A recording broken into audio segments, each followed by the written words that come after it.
제가 대학원을 가고 싶었던 이유 중 하나가 공부를 더 하고 싶어서라고 말씀드렸잖아요. 그러니까 그때까지만 해도 공부랑 연구가 다르다는 걸 전혀 그 개념조차 몰랐던 거예요, 그때는.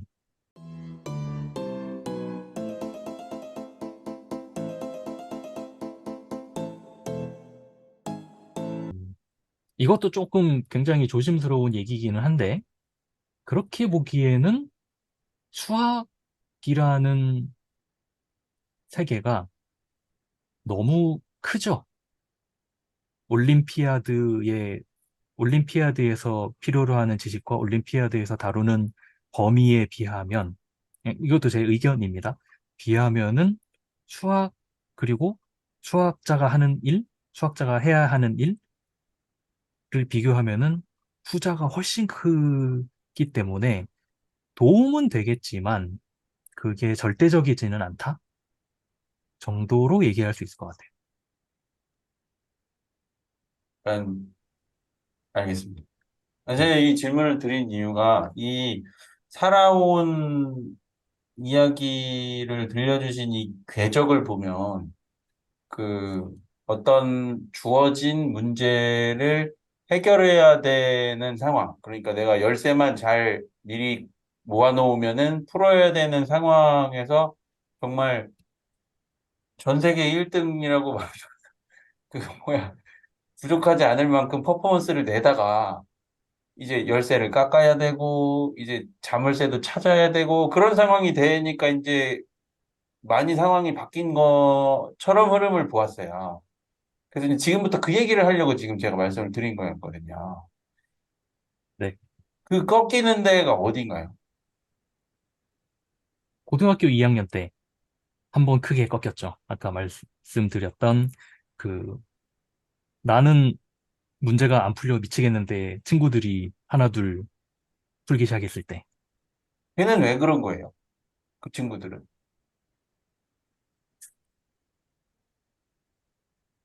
너무 가슴 아픈 음, 질문이면 더 말하고 아닙니다, 싶은데. 아닙니다. 적절한 표현을 좀 찾아보고 있었는데요. 표현하자면 저는 일단 뭐 크게 표현하자면은 수학을 잘한다고 생각했던 저의 자만심에 비해서 실제로는 수학 실력이 그렇게 좋지 않았던 거고, 좀 더 구체적으로 얘기를 하자면 저는 정말 그 경시대회의 문제에 익숙해져 있어서 그 사고의 전환을 못했던 것 같아요. 좀 뭐라고 할까, 기계적으로 푸는 것에 너무 익숙해져 있었다고 해야 되나? 그러다 보니까 사고의 유연성이 굉장히 부족했던 것 같고, 예를 들어 똑같은 문제를 뭐 이렇게도 풀어보고 저렇게도 풀어보고 굉장히 그 자유로운 사고를 이렇게 발상시키는 그런 훈련이 전혀 안 돼 있었던 것 같은데 제 친구들은 그걸 했던 것 같아요. 지금 돌이켜 생각해 보면은. 네네. 그러면 준비를 하면은 문제를 많이 풀잖아요. 네네. 그런데 답을 찾고 나면 다른 방법을 찾아보려고 하셨었나요? 안 하셨나요? 별로 안 했던 것 같아요. 저는. 이게 참 어떻게 보면은 그래서 제가 수학 경시의 한계를 느꼈던 거긴 한데 어떤 한 문제에 예를 들어 기막힌 풀이법을 찾았다. 그러면 그러면 이거 비슷한 문제가 나오면 또 비슷한 식으로 풀면 되겠구나. 딱 거기까지가 제 생각의 한계였던 것 같아요. 예를 들어서 뭐 비슷한 듯 다른 두 문제가 딱 있으면은 이 두 개의 뭐 풀이법을 서로 이렇게 섞어 본다던가 아니면 뭐 전혀 다른 아이디어를 이용해서 푼다던가 그런 생각을 별로 못 했던 것 같고 딱 그거 같아요. 기계적으로 문제를 풀었다. 약간 그런 느낌? 그래도 그 어려운 와중에 책도 쓰셨네요. 둘레가 일정한 도형적 면적이 가장 넓은 아, 곳이. 저 혼자 쓴 책은 아니고 그때 그 수학 동아리에서 그 매년 졸업생들이 그 책을 한 권씩 쓰는 그런 전통 같은 게 있었어요. 그래서 각자 연구한 내용을 이렇게 모아서 쓰는 그 시험 문제 실제로 그 유명한 문제들도 좀 이렇게 풀이 같은 것도 넣는 그런 책이었는데 그때 제가 했던 게 그 책 지금도 있는데 그때 제가 했던 연구가 그거였어요. 그 둘레가 일정할 때 면적이 가장 넓은 것은 원이 된다라는 것을 그때 제가 썼던 거 찾아보면은 뭐 임의의 그러니까 둘레가 일정하다고 했을 때 뭐 임의의 다각형이 있으면은 항상 뭐 이렇게 오목한 각이 있을 때보다 없을 때 더 크다. 면적이 더 크다. 그다음에 그런 식으로 그 오목한 각이 없도록 계속 만들면은 어떤 그 볼록한 다각형이 나올 것이고 그다음에 여기에서 제가 그런 것도 썼더라고요.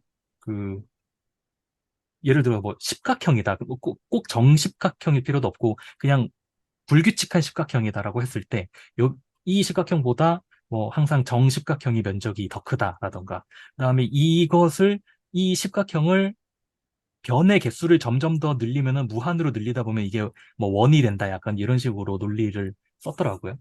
이런 그런 식으로 각자 연구해서 이렇게 싣고 했던 그런 책이 있었습니다. 제가 말을 너무 많이 해서 다른 두 분 무슨 질문 있으시면 하시죠. 그럼 고등학교 때까지는 수학과를 진학을 하고 싶으셨을 것 같은데 어떠셨나요? 고민이 많았습니다. 왜냐면 일단은 제가 갔던 대학교 그냥 특히 대전에 있는 K로 시작하는 거기는 2학년 올라갈 때 학과를 선택을 하게 돼 있어요. 그래서 1학년 때는 모든 학생이 전부 다 똑같은 수업을 듣게 돼 있었는데 고등학교 2학년 때 그렇게 한번 좌절이 있었지만 그래도 약간 어떤 상태였냐면은 나한텐 수학밖에 안 보여 약간 이런 상태였어요. 그런데 학과 선택을 할 시기가 됐잖아요. 그 실제로 대학교 1학년 수업 다 듣고 나서 학과 선택을 할 때 되게 고민이 많았던 게 뭐냐면 그 당시에 좀 흉흉하게 돌던 소문이 있었는데 그게 뭐였냐면은 수학과에 가면은 나중에 취직을 못 한다더라. 좀 더 적나라하게 표현하자면은 수학과 가면 나중에 손가락을 빨아야 한다더라. 그런 얘기를 너무 많이 들었어요, 주위에서. 그 지금 단어로 표현하자면 먹고 사니 즈음의 고민이었던 거예요. 내가 수학을 정말 좋아하지만 과연 수학을 그렇게 좋아하는 내가 수학을 했는데 나중에 정말로 내가 경제적으로 문제가 생기면 어떡하지? 에 대한 걱정이 있다 보니까 그 걱정이 좀 컸고 또 다른 한 가지 생각은 그 수학 말고 좀 다양하게 경험을 해보고 싶다라는 생각을 했어요. 그 두 가지 때문에 수학을 전공을 안 하고 공학을 전공을 했죠. 기계공학과를 갔죠. 그래서. 요즘은 사실 어떤 분위기인지는 저는 잘은 모르겠는데, 대학생들이 그 과를 선택을 할 때 수학과에 대한 이미지가 어떤지는 잘은 모르겠거든요. 근데 저도 사실 게으른 쌤님이랑 연배가 그렇게 차이가 안 나기 때문에 저도 그 수학과랑 통계학과가 같이 있는 학부로 들어갔었거든요. 그때 그래서 저도 같은 이유로 통계학과를 처음에 갔었어요. 근데 통계가 너무 어렵고 저한테는 너무 재미가 없는 거예요. 그래서 결국은 통계학과로 소속은 됐지만 수학과 수업을 더 많이 들어가지고 나중엔 복수 전공으로 수학이랑 통계랑 같이 해서 결국은 수학과로 그냥 졸업을 한 거나 마찬가지가 됐었거든요. 네네. 요즘 사람 여기 한 명 있어요. 수학과 어떻게 생각하십니까? 요즘 분 나와주세요. 그러니까 제가 생각하는 거 말씀하시는 건가요? 아니면 그냥 요즘 세대가? 둘 다 해주세요, 둘 다. 둘 다? 글쎄, 뭐, 저는 뭐 그렇게 나쁜 이미지는 아닌데, 근데 이제 제 주위에서 뭐 수학과를 그렇게 좋아하는 친구는 못 본 것 같은데, 애초에 그냥 그 자연과학 학과 있잖아요. 아니, 자연과학 학과라기보다 그 순수학문이라고 해야 되나? 순수학문 학과를 간다는 것 자체가 굉장히, 뭐라지? 드물고 좀 이렇게 주위에 약간 의문 어린 시선을 받는 일이라서 어떻게 보면 예, 약간 그런 느낌인 것 같고. 뭐, 이 김에 저도 질문 하나만 하려고 하는데, 약간 뭔가 게으른 쌤님 보면 약간 중학교 때도 공부를 잘했고, 뭔가 초등학교 때도 경시대에 나왔고, 뭐 고등학교 때 과학고고, 이제 뭐 대학교도 뭐 대전 K대고, 약간 약간 쭉 어떻게 보면 계속 약간 학문에 되게 이렇게 가까운 인생이라고 해야 되나? 약간 그거에 되게 많이 그 포커스돼 있는 그 인생 같아서 약간 뭐 다른 거는 좀 이렇게 뭐 크게 뭐 관심을 가지셨던 게 없나 좀 궁금하거든요. 그러니까 막 공부를 잠깐 놓을 정도로 막 뭔가 다른 뭔가에 빠지신 적은 없는지 약간.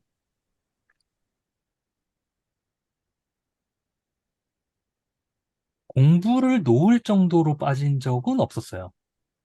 좋아했던 거라면 게임 좋아했고요. 그 제가 졸업할 당시 고등학교 졸업할 당시가 딱 스타크래프트 나왔던 시기라서 스타크래프트 정말 많이 했고 그 기숙사에 모여가지고 그리고 어 둠이라는 게임도 있거든요. FPS 1인칭 슈팅 게임 둠도 조금 했었고 조조전이라는 게임도 좀 많이 했었고 뭐 페르시아 왕자 제가 이상하게 고전 게임을 좀 좋아했어서 페르시아 왕자 이런 것도 있었고 그나마 게임을 좀 하긴 했지만 공부가 싫었던 적은 없는 것 같아요. 그런데 이거는 좀 그 제가 확실하게 얘기를 하고 싶은 게 그 비유를 하자면 예전에 재밌게 읽었던 소설 중에서 동정 없는 세상이라는 소설이 있거든요. 동정 없는 세상의 주인공이 고등학생인데 주인공의 삼촌이 나와요. 삼촌이 서울대 법대를 나와서 제 기억이 확실하지 않았는데 기억이 맞다 치고 서울대 법대를 나와서 헌책방을 하는 삼촌이거든요. 그 삼촌이 하는 말 중에서 이런 게 있어요. 나는 공부를 잘했던 게 아니라 시험 치는 요령이 좋았던 거다. 라고 말하는 부분이 있어요. 굉장히 그 대학교 졸업하고 나서 읽었던 책인데 그 책을 딱 읽는 순간 내가 그랬었구나. 라는 생각이 드는 거예요. 그러니까 제가 공부를 잘했다는 것은 머리가 좋아서 공부를 잘했다기보다는 시험 치는 요령은 정말 좋았던 것 같아요. 그런데 그게 정말 내가 그 머리가 좋았다. 그러니까 좀 더 구체적으로 표현하자면은 내가 학자로서 소질이 있었냐라고 생각을 해보면은 전혀 다른 문제라고 생각을 해요. 그래서 소위가 뭐랄까 대학교 들어갈 때까지만 해도 좀 그래 그때까지도 어깨뽕이 꽤 많이 차 있었고 세상에서 내가 제일 잘 나간다고 생각을 했었고 그리고 내가 지금은 나보다 조금 더 잘하는 애들이 있지만 내가 조금만 더 노력하면은 분명히 쟤들보다 앞설 수 있어 라고 생각을 했었던 걸로 기억을 해요. 꽤 오랫동안. 최선을 다 안 했다는 건가요? 저 스스로 그렇게 생각을 했죠. 위험한데요, 이거. 최선을 다 안 했지만. 그러면 그러니까 이쯤에서 룸메이트 얘기를 해야 될 것 같아요. 룸메이트는 어떤 사람이길래, 어떤 분이길래 우물한 개구리임을 깨닫게 되셨나요? 네. 좋은 질문인데 고등학교 때까지는 저는 제가 공부를 하는 범위, 그다음에 제가 알고 있는 사람의 범위가 별로 크지가 않았을 거잖아요. 왜냐면 제가 살던 동네를 크게 벗어나지 않았으니까 다 거기서 거기였단 말이에요. 아까도 제가 얘기했지만 수학 경시 나가서 꽤 등수가 높았고 저보다 더 위에 있는 애들도 있었지만은 제가 모르는 사람이니까 딱히 그렇게 신경을 안 썼단 말이에요. 그런데 그리고 그때까지는 저는 무슨 생각밖에 안 했냐면은 저에게 공부를 잘한다라는 것은 수학, 과학을 잘한다는 거였어요. 그것밖에 몰랐어요, 저는. 그런데 룸메이트를 보고 제가 충격을 받은 게 뭐냐면 정확하게는 룸메이트가 아니라 룸메이트의 형을 보고 충격을 받았거든요. 룸메이트의 형이 그 대학교 1학년 때 얘기예요. 대학교 1학년 때 제 룸메이트의 형이 같은 학번이었어요, 저희랑. 그러니까 형제가 같은 학번으로 들어온 케이스였는데 그 형이 어느 부분에서 천재였냐면 컴퓨터 부분에서 천재였어요. 그러니까 컴퓨터 그 당시에도 경진대회가 있었나? 아무튼 뭐 컴퓨터 막 대회 그런 거 상 타고 하는 사람이었거든요. 제가 그때가, 공부를 잘한다는 게, 공부를 잘한다? 또는 머리가 좋다? 라는 게 수학, 과학만 있는 게 아니구나. 라는 걸 그때 처음 알았어요. 진짜로. 저는 그때 저의 컴퓨터 실력은 어느 정도였냐면은 인터넷, 컴퓨터로 인터넷을 한 번도 해본 적이 없었어요. 말하자면. 물론 고등학교 그 전산실에 가서 이렇게 그 로컬 네트워크로 막 게임도 하긴 했었지만은 그런 거 말고 정말로 인터넷, IP를 입력하는 그 인터넷 있잖아요. 인터넷을 한 번도 해본 적이 없었어요. 그런데 그 형은 그런 거, 그런 컴퓨터를 잘 쓴다는 그런 게 아니라 정말로 그런 컴퓨터 관련된 대회를 나가서 상을 받고 하는 사람이라는 게, 존재하는구나. 이런 대회가 존재하고 이런 사람이 존재하는구나라는 걸 그때 처음 알았던 거예요. 살면서.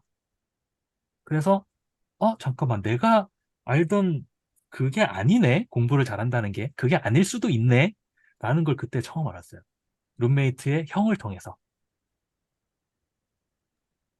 그 예를 들어주세요. 뭘 얼마나 어떻게 잘하는 거예요?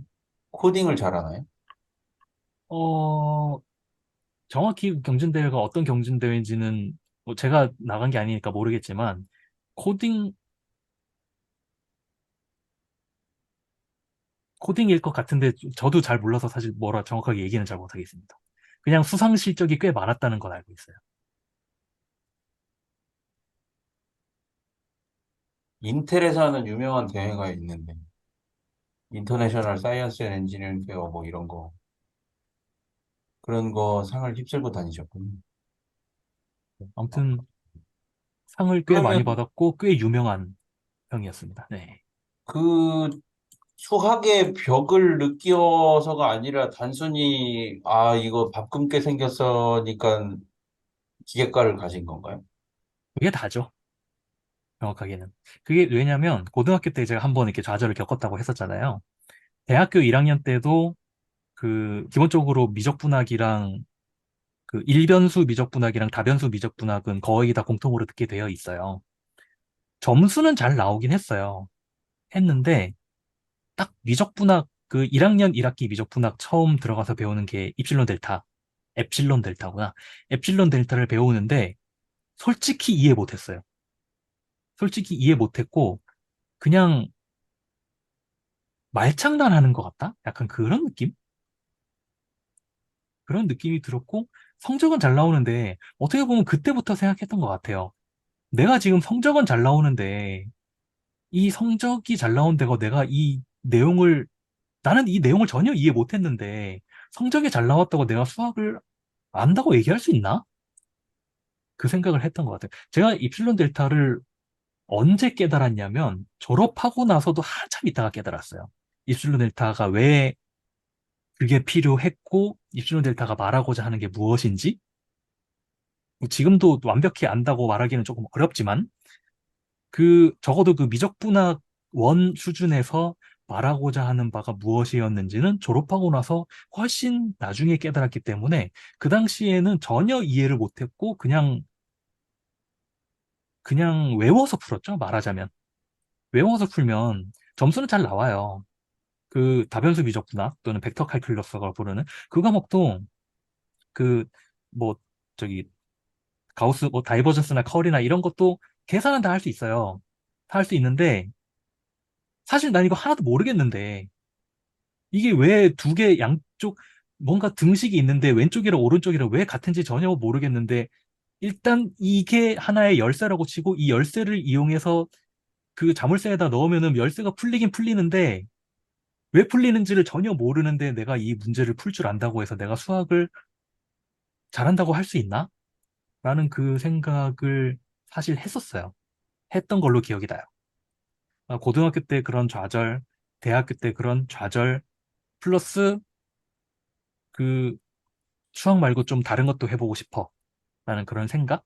여러 가지 생각들이 겹치고 겹쳐서, 물론, 플러스, 아까 말했던 나중에 배고플 수도 있다. 라는 그런 것 때문에 여러 가지 이유를 종합해서 봤을 때 공학을 하는 게 좀 더 맞겠다. 맞겠다기보단 더 낫겠다. 더, 그러니까 그게 더 베러 초이스겠다. 라는 생각 때문에 공학을 선택을 했다고 얘기를 드릴 수 있을 것 같습니다. 네네. 이때도, 대학교 때도 약간 뭐 착한 아들 그런 게 존재했나요? 착한 아들 컴플렉스는 사실 지금도 조금 있어요. 아, 네. 네. 조금씩 조금씩 옅어질 뿐이지, 지금도 없지는 않습니다. 그리고 사실은 그게, 음, 아니다. 결정적인 계기 같은 건 없었던 것 같고, 그냥 20대를 지나면서부터 서서히 조금 옅어졌던 것 같아요.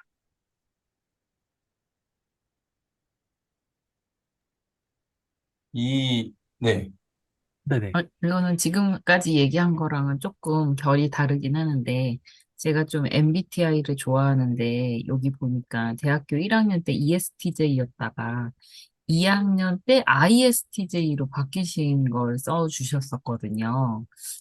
요거는 좀 뭔가 결정적인 계기가 있으셨던 건가요? 아니면 1년 사이에 어떤 변화가 어, 있었는지가. 이것도 사실 큰 흐름에서 보면은 자연스러운 변화였는데, 고등학교 때까지는 아까 말했듯이 아직 어깨뽕이 안 빠진 상태였고, 세상에서 내가 제일 잘 나가는 줄 알았고, 그러다 보니 주위에서 봤을 때 되게 나대는 학생으로 보였을 것 같은, 그렇게 행동을 하고 좀 다녔던 것 같아요. 좀 객기도 많이 부리고, 그랬는데, 나보다 잘난 사람이 너무 많네?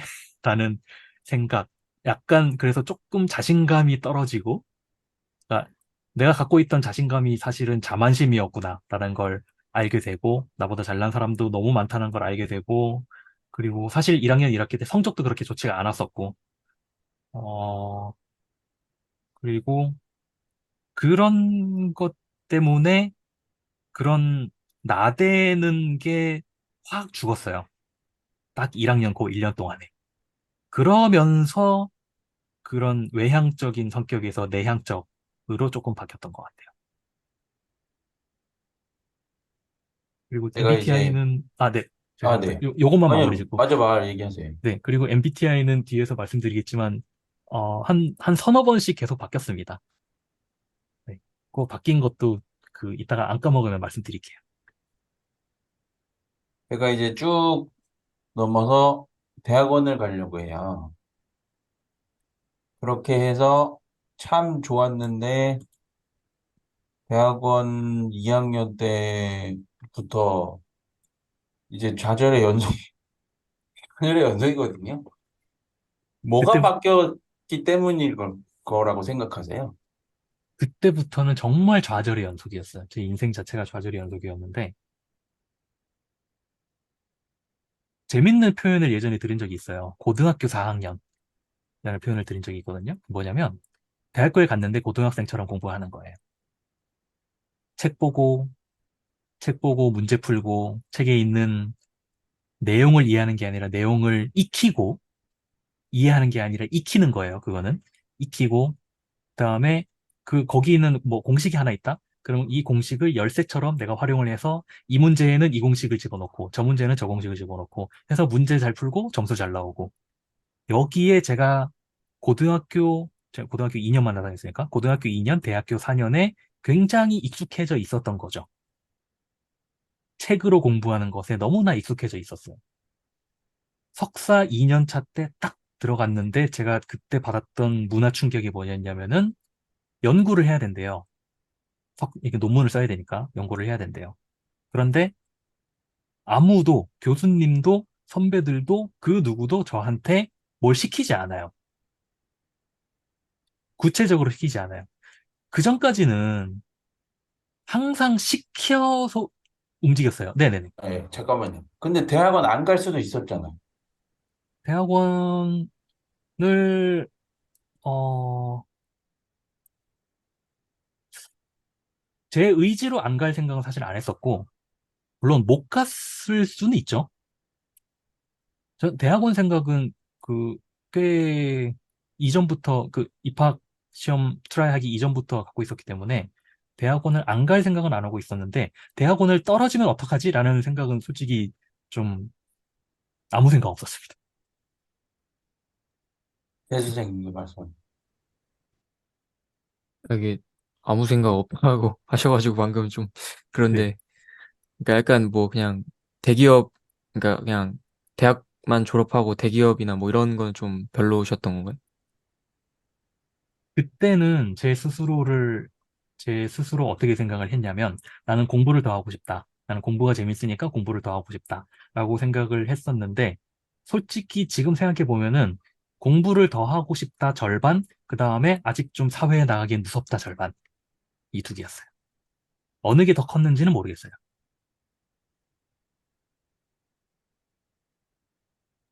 그렇게 가서 1학년 때는 그냥 괜찮았는데 대학원에서 이제 2학년 때는 예.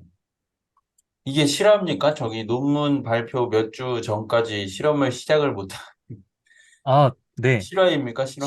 실화이고요. 아, 예. 사실 저런 일은 많이 있습니다. 아, 그래요? 네, 종종 있습니다. 네. 종종 있는 일이라서 사실 뭐 그렇게까지 엄청난 일은 아니기는 한데, 그, 아까 말씀드렸듯이, 그러니까 그 전까지는 항상 제가 시켜야 뭘 하는 학생이었단 말이에요. 졸업하려면 수업을 들어야 되는데, 그럼 수업 듣지 뭐. 성적 잘 받으려면 공부하고 시험 쳐야 되네? 오케이, 그럼 시험 치지 뭐. 그 다음에, 대학원 가려면은 뭐 서류 내고 뭐 해야 된대. 그럼 해야 되겠네? 그러니까 하고. 약간 그런 식이었는데, 뭔가 인풋이 있어야 아웃풋이 나오는 그런 상태였는데, 그런 식으로 훈련돼 있었는데, 명확한 인풋이 없는 거예요. 연구를 해야 된다고 하니까. 그러니까 그때 제가 아까 말씀드렸듯이 제가 대학원을 가고 싶었던 이유 중 하나가 공부를 더 하고 싶어서라고 말씀드렸잖아요. 그러니까 그때까지만 해도 공부랑 연구가 다르다는 걸 전혀 그 개념조차 몰랐던 거예요, 그때는. 그래서 연구를 해야 된대요.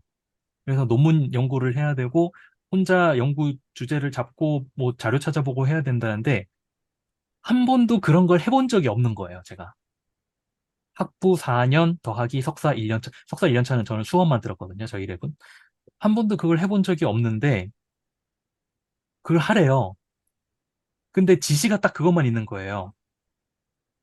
일주일에 한 번씩 그 랩 미팅을 한다. 일주일 동안 어떤 일을 했는지, 정확히 어떤 연구죠. 어떤 연구 활동을 했는지를 발표해라. 그게 전부인 거예요. 뭘 찾아보고, 뭘 연구하고, 어떤 액티비티를 할지는 제가 스스로가 다 설계해야 되는 거예요. 선택하고 설계해야 되는 건데, 그런 걸 제가 살면서 한 번도 해본 적이 없었어요. 그게 문화적 충격이자 멘붕이었던 거예요. 네네.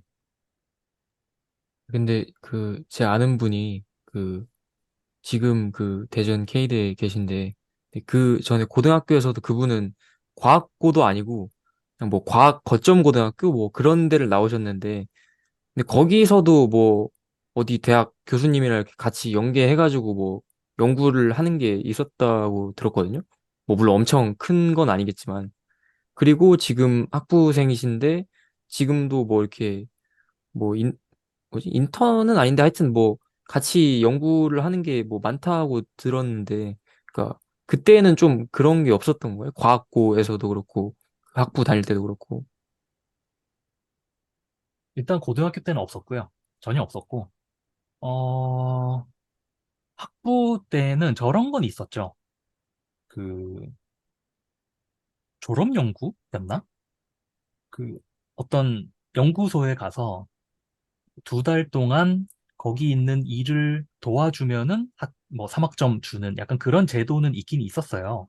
그런데 그것도 그때 제가 그 한국기계연구원에 가서 그 어떤 일을 도와드렸는데 그때도 사실은 이것도 참 굉장히 부끄러운 얘기인데 정말 기계적으로 일을 했어요.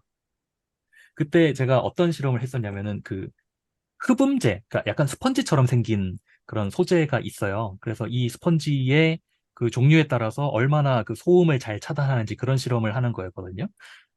실험 장치 다 있고 소재 다 있고 제가 하는 일은 딱 그 뚜껑 열고 소재 끼우고 뚜껑 닫고 실험 시작하고 데이터 잘 들어오면은 데이터 정리하고 또 뚜껑 열고 소재 빼고 다른 소재 집어넣고 약간 이런 거밖에 안 했어요. 제가 조금 더 영리한 학생이었다면은 막 물어보고 했겠죠. 이거는 뭐 어떤 실험이고 여기서 어떤 결과를 얻을 수 있고 그게 무슨 가치를 가지며 평가 기준은 어떻게 되고 왜 그런 평가 기준을 뭐 정했는지 이런 것들을 물어봤겠죠. 제가 영리한 학생이었다면은. 그런데 그 당시에는 그런 생각 자체가 없었어요, 저는. 그냥 여기서 그냥 편하게 몇 번 왔다 갔다 하면 학점 주네? 꿀이네? 약간 이런 생각밖에 없었어요. 그리고 마지막 학기, 학부 마지막 학기 때도 제가 그 이후에 제가 들어가게 될 그 랩에 아직 들어가진 않았지만 그때도 제가 그 랩에 출퇴근을 하면서 그 선배들 연구하는 걸 좀 도와주긴 했었어요. 그때도 제 생각에는 크게 다르지 않았던 것 같아요.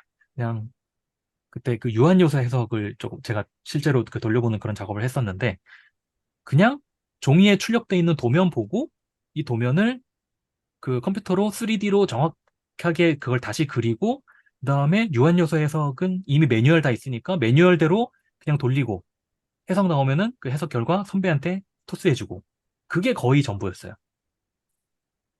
그때도 마찬가지죠. 그때 제가 조금이라도 생각이 있었으면은 막 물어보고 했을 텐데 왜 이렇게 설계했는지 그런 생각 자체를 안 했던 거죠.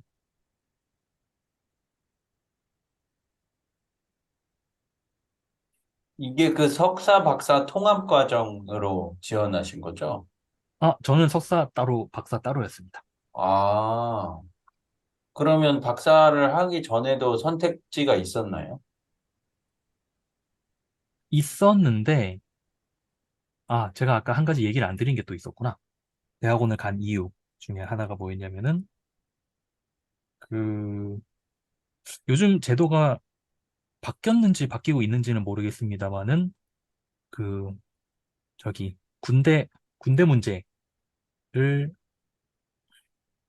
전문연구요원 그때 제가 다니던 학교는 박사 3년 차부터 시작해서 3년을 그 학교의 학생으로 있든 아니면 그 저기 병력 TO가 있는 어느 기관에 있든 거기에서 근무를 하면은 3년 동안 근무를 하면은 그 군대를 대체할 수 있는 그런 제도, 요원이라는 제도의 혜택을 얻기 위해서 대학원을 간 것도 있었고, 사실 그 혜택을 받으려면은 박사를 진학을 해야 됐기 때문에, 그래서 박사까지 한 것도 중요하죠. 그냥 솔직히 말해야지.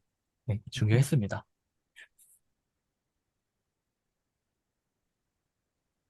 네, 그 박사는 더 자유롭나요? 석사보다? 자유롭다는 게 연구 주제 그러니까 선정이나 그런 누가 말씀. 시키는 게 아, 줄어드나요? 어, 이런 얘기가 있어요. 아마 공대에서만 있을 얘기이려나? 잘 모르겠는데, 석사 논문은 출산하는 것과 비슷하다. 9개월 있으면 나온다. 시간을 채우면 나온다. 라는 얘기가 있거든요. 무슨 말이냐면, 석사 논문은 학생이 웬만큼 개판치지 않고는 교수님이 주세요. 그리고 그렇게 안 될 것 같아도 어떻게든 그렇게 되게 만드세요. 왜냐면 그렇게 하지 않으면 학생만 피곤해지는 게 아니라 교수님도 피곤해지기 때문에 어떻게든 그걸 하게 해주세요. 그런데 박사는 그렇게 해주시진 않아요. 네. 박사는 정말로 자기가 해야 돼요. 어떻게 보면은 더 저의 그 좌절감이랄까? 제가 얼마나 부족했는지가 더 드러나는 거죠. 그러한 그 정도로 비유가 되는 석사 과정을 그렇게 힘들게 했으니 제가 얼마나 생각 없이 지냈는지가 더 두드러지는 거죠. 근데 이제 그 약간 같은 이야기를 하셔서 생각이 없다 했지만 그냥 제가 보기에는 그것도 진짜 재준 것 같아요. 그 생각 없이 할 수 없는 사람도 많은데, 예, 예, 부럽습니다. 어, 정말 뭐랄까, 학위를 받기 위한 최소한의 필요 조건만 갖췄다고 할까? 약간 그런 느낌이라고 보시면 됩니다. 근데 그 연구소에, 그러니까 이 방금 말씀하셔서 이제 그냥 이어서 말씀을 드리면 전문연구원에 가시게 된 것도 우연히 그러신 거예요? 아, 네. 그것도 잠깐 백그라운드를 말씀을 드리면, 그 석사 때 그 학위 논문 주제, 그 공대는 어쨌든 대부분의 경우 과제를 하면서 거기에서 학위 논문 주제가 나오는 경우가 많거든요. 그때 제가 했던 저희 랩에서 했던 과제, 그 과제에서 학위 논문, 석사 학위 논문을 썼고, 그다음에 그게 꽤 긴 과제였어서 그 과제의 그 참여 연구원으로 제가 일을 했죠. 그 석사 2년, 그다음에 박사 2년 하고 3년째 일을 하고 있을 때 그때 그 과제에 같이 참여했던 연구소가 있었는데 그 연구소에도 사람을 찾고 있었고 일할 사람을 찾고 있었고 그다음에 저도 좀 그런 생각이 있었던 것 같아요. 좀 변화를 주고 싶다. 여기에 계속 있는 게 좀 맞는지 모르겠다. 변화를 주고 싶다. 라는 생각이 있었어서 그렇게 연구소로 갔고 사실 그 연구소로 갈 수 있었던 이유는 그 연구소에서 아까 얘기했던 그 전문 연구요원 그 TO를 가지고 있었기 때문에 그래서 여러저러한 조건이 맞아서 그 오케이를 했고 그래서 박사 3년 차 끝날 때쯤에 그 연구소로 학생 신분을 유지한 채로 그 연구소로 먼저 좀 일찍 취직을 했었습니다. 그런데 거기 간 게 그렇게 힘들었나요? 거긴 조금 다른 힘든 점이었는데 규모가 굉장히 작은 연구소였어요. 그래서 사실 규모가 작은 연구소가 성장을 잘 하려면은 성과가 꾸준히 나와야 되거든요. 논문 성과가 됐든 논문이 됐든 어떤 뭐 과제 산출물이 됐든 꾸준히 나와야 되는데 좀 그런 선순환 구조가 잡히기 어려운 그런 연구소, 좀 영세한 연구소다 보니까 그런 선순환 구조가 안 잡힌 거죠. 말하자면. 선순환이, 선순환이 안 잡히면 결국 악순환이 될 수밖에 없고 사람 점점 줄어들고 여기 내가 계속 있어서는 나도 안 될 것 같은데? 라는 생각을 하고 있었죠. 그 상태로. 근데 참 그것도 그런 생각이 들면은 제가 졸업을 빨리 하든 아니 뭐 다른 자리를 알아보든 그런 걸 했어야 됐는데 이 학위 과정, 그러니까 대학원 학위 과정이라는 게 사람 마음먹기에 따라서는 매너리즘에 빠지기가 너무 좋은 환경이에요. 적당히 일하고, 적당히 일하면은 적당히 인건비 나오고 이 정도면은 딱히 뭐 먹고 사는데도 딱히 지장이 없고 이런 생각에 빠지기가 되게 좋은 환경이거든요.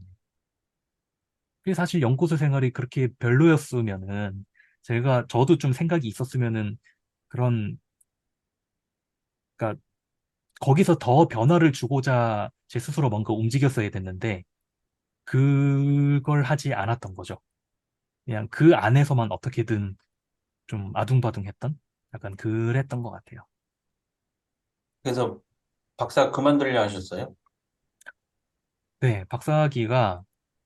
박사를 그만두려고 제가 교수님을 몇 번 찾아갔었죠. 그리고 일단 박사학위 주제가 2번 엎어졌고요. 보통 박사학위 주제가 한 번만 엎어져도 다들 어이쿠라고 얘기를 하는데 저는 2번 엎어지니까 정말 좀 앞이 안 보이는 약간 그런 상황이었고 되게 그 당시가 그러니까 박사 고년 차죠. 이제 보통 박사가 정규 과정이 4년인데 저는 4년도 이제 끝난 상황이었어요. 박사 고년 차가 됐고 주제도 자꾸 막 어떻게 해야 될지 모르겠고 여러모로 정신적으로도 되게 힘들었고 그때 정말 도망가고 싶다는 생각밖에 안 했던 것 같아요. 그런데 교수님께서 그런데 도망가고 싶었는데 일방적으로 도망가고 싶진 않았고 어쨌든 지도 교수님의 허락을 받고 싶었어요.